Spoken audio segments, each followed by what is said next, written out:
plastic bars tryna copy my steel. Copy my steel.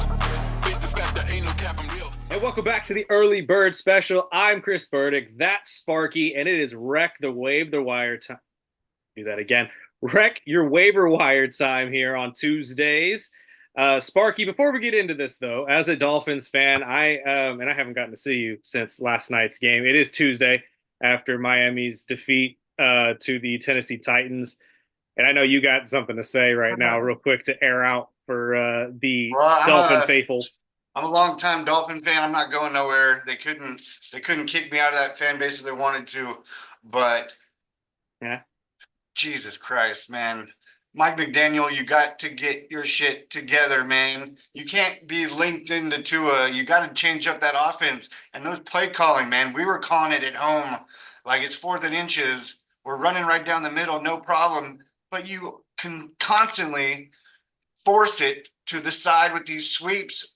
We are on our 3rd fucking right tackle, our 4th left tackle. The outside doesn't work, fool. And what are you doing?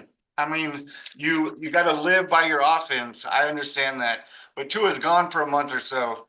We're on our 4th quarterback, and I got to give respect where respect's due. Is I liked what I saw out of our 4th quarterback, Mr. Snoop. He looked good in portions, but he looked lost, and I blame that on the play calling. So I don't know what I know. Coach after the game said there was going to be some major changes. I don't know what kind of fucking major changes he's talking.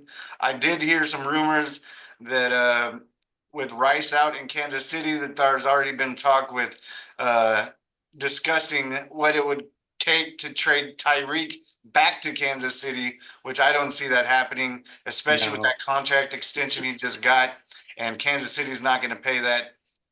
But I also heard some other rumors with Devontae Adams now that the Raiders are taking calls. So I just wanted to vent. The Dolphins are a better team than what they've been putting out for the last couple of weeks, and it sure the hell is in Tua, because even that game in Buffalo where he got hurt, that game, we had no game plan. We were getting our ass kicked in the beginning.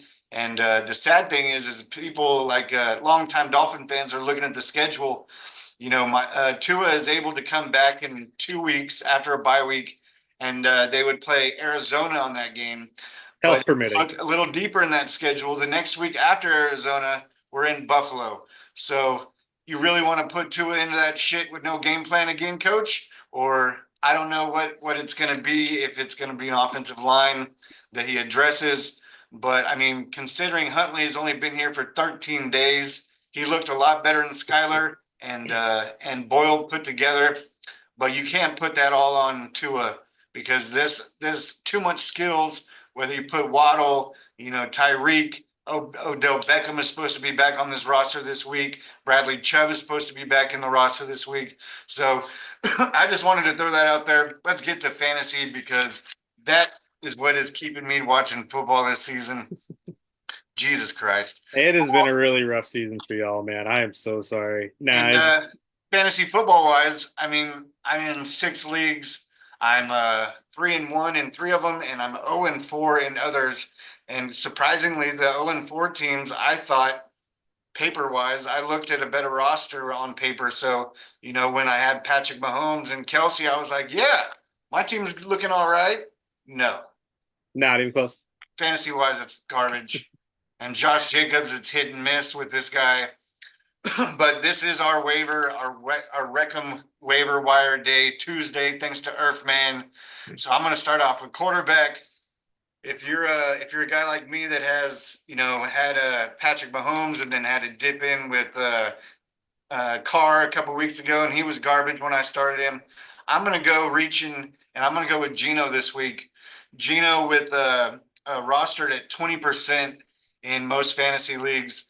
I mean, the guy almost threw 400 yards last night, actually, in the Monday night game, where they fell short. But overall, he's been a fantasy stud so far this season, and he's playing the Giants this week. So I would think he might be a better start this week for a lot of other quarterbacks. What say you? Geno's a solid pickup. Personally, I have a different guy this week, and I know I told y'all to bench this guy a couple weeks ago, if not last week, I can't remember. but it may be time to actually start Caleb Williams for Chicago. Now, hear me out on this. Only rostered in 56% of leagues right now. He's the 27th quarterback in fantasy football right now. Now, it's really low. I realize this, but take into account who he will be playing in the next upcoming weeks. He's got the game against Carolina this week, which is why I'm telling you, you might want to start him because Carolina's defense is absolute garbage. And realistically speaking, it's not going to turn itself around because they're playing Chicago. And since Chicago has seemingly figured out this run game after last week against the Rams, Swift is on a high, which means that's going to help out the rookie quite a bit, especially in play action passes, which are going to open up receivers. Hopefully, he can quell the struggles and the frustrations of DJ Moore, who's another receiver that's been on the trade chopping block, as we understand, but we'll see how that goes. But going into the week after that, you got Jacksonville next week, one of the worst defenses in the league so far this year against quarterbacks. Then they'll have a bye, and then they'll come back against Washington, another really garbage defense. So if you're looking for a quarterback, at least if for the next couple of weeks, maybe you got Tua and you're not 100% sure if Tua is going to come back in the next 2 weeks, maybe time to pick up the young gun and see if he can work out for you. And there is a lot of bye weeks coming up. I know for Kansas City's bye weeks next week, a couple bye weeks this week. So this is the time you start scrambling. Philly and the Chargers bye weeks are this week for sure. I know that for a fact because I have multiple Philly and Charger players on my teams this year. But moving into the running backs, this week pickup, I mean, this one's a pretty easy one if you know football. Kareem Hunt, Kansas City. He's most likely going to turn into the number one running back now with Pacheco out and Steele completely struggling in the last couple of weeks with fumbles left and right. And he is an absolute problem in the pass game. He's already got the chemistry with Patrick Mahomes. And with Rashee Rice going down, that means there's going to be more targets going around.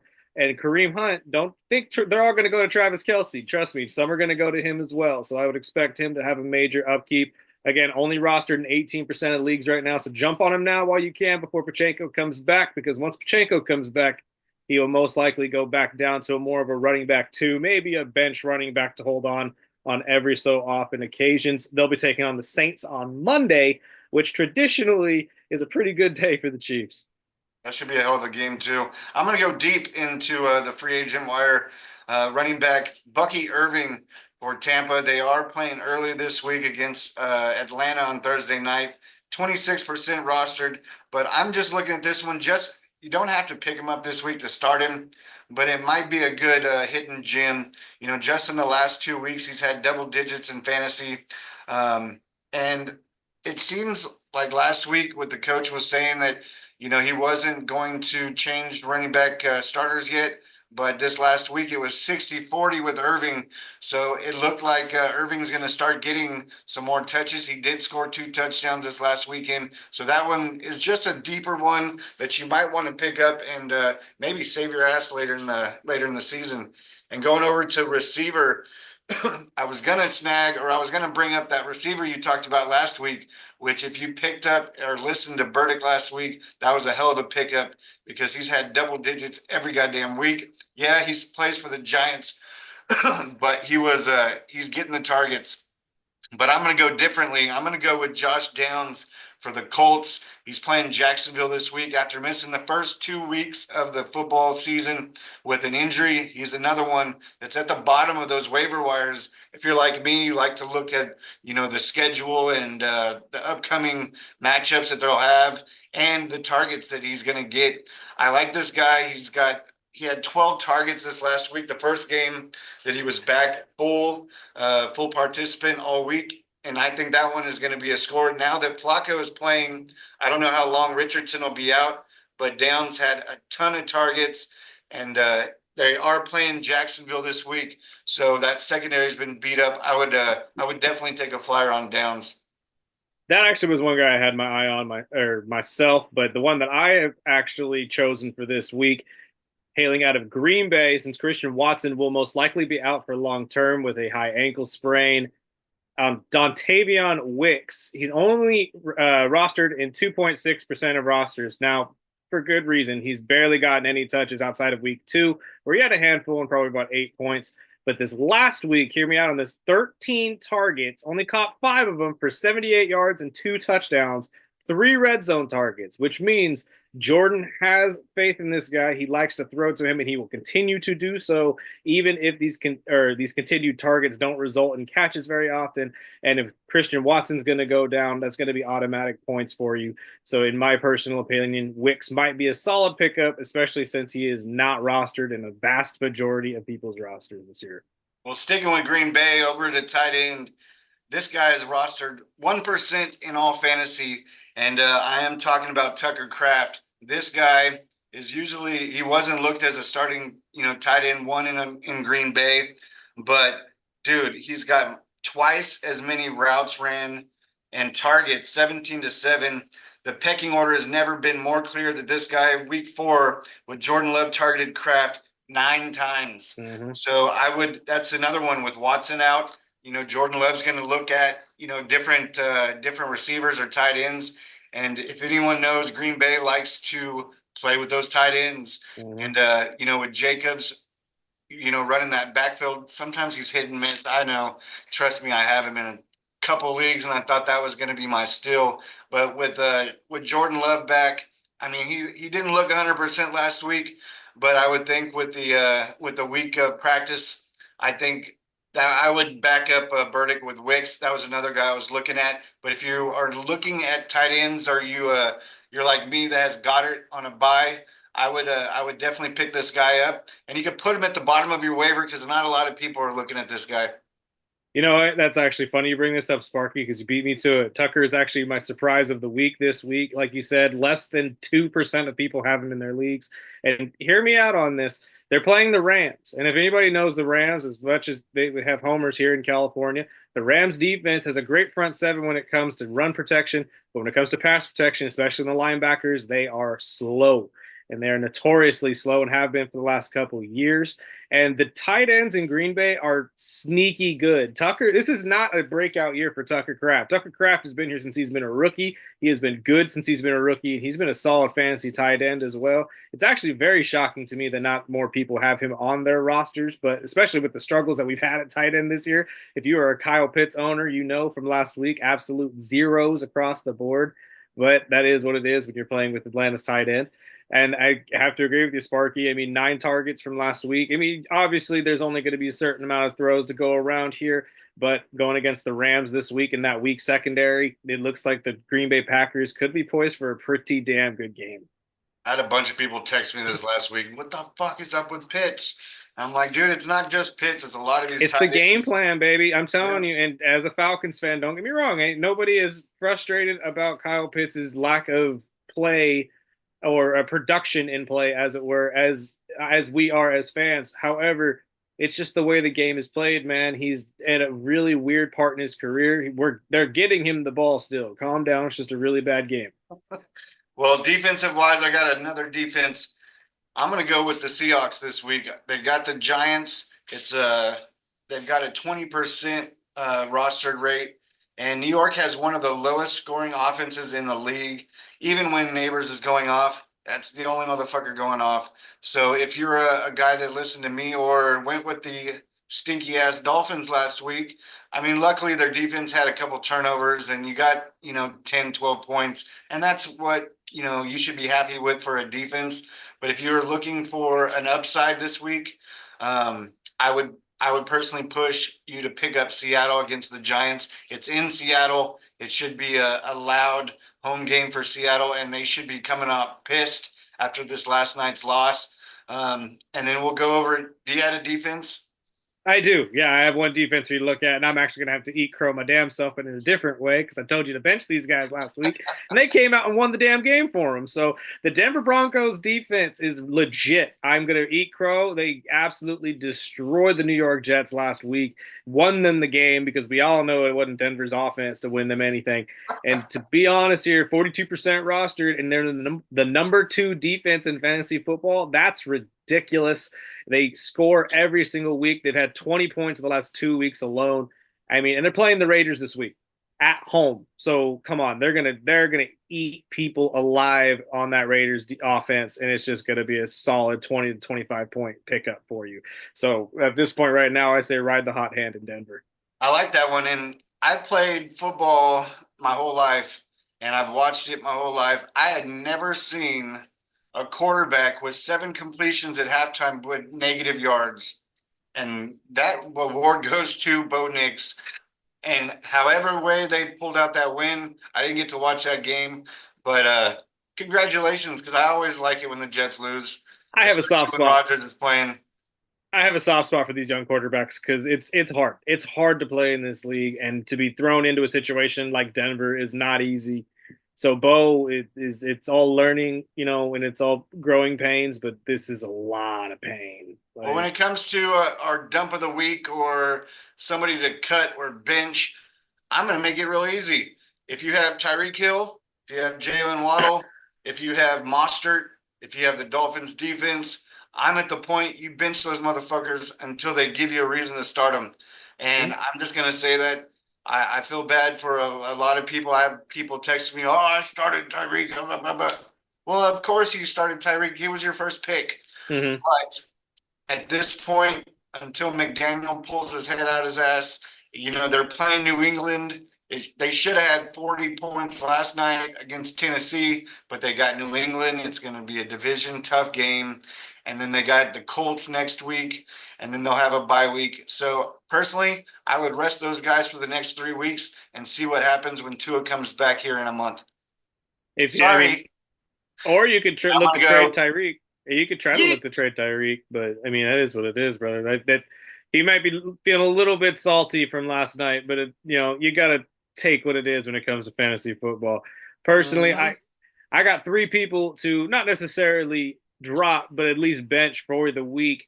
Looking at Terry McLaurin this week going against Cleveland. That defense is stacked in Cleveland. They have just the matchups that are going to wreak nightmares.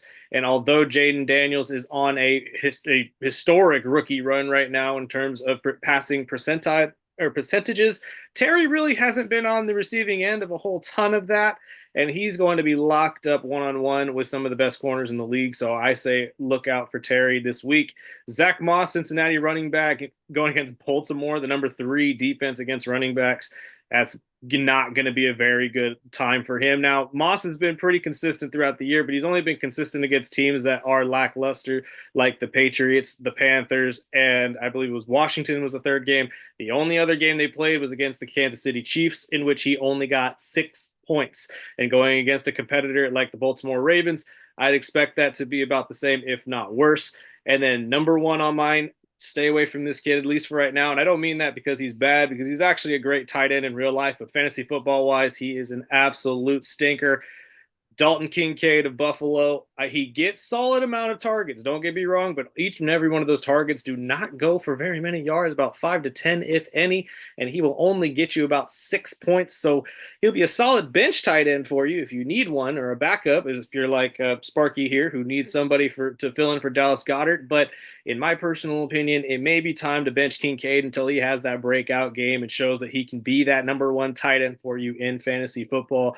And then personally, my stinker of the week for last week, I'm sticking with Kyle Pitts. You can't get 0 points across the board in a game, in a big win against the New Orleans Saints, where they thought you were at least going to get a catch, and I mean, not be seen as probably a fantasy dud of the week. So that is probably my stinker of the week. I'm sure Sparky's is the entire Miami team, but I mean, I'm not telling you to cut them because I think they'll still turn it around.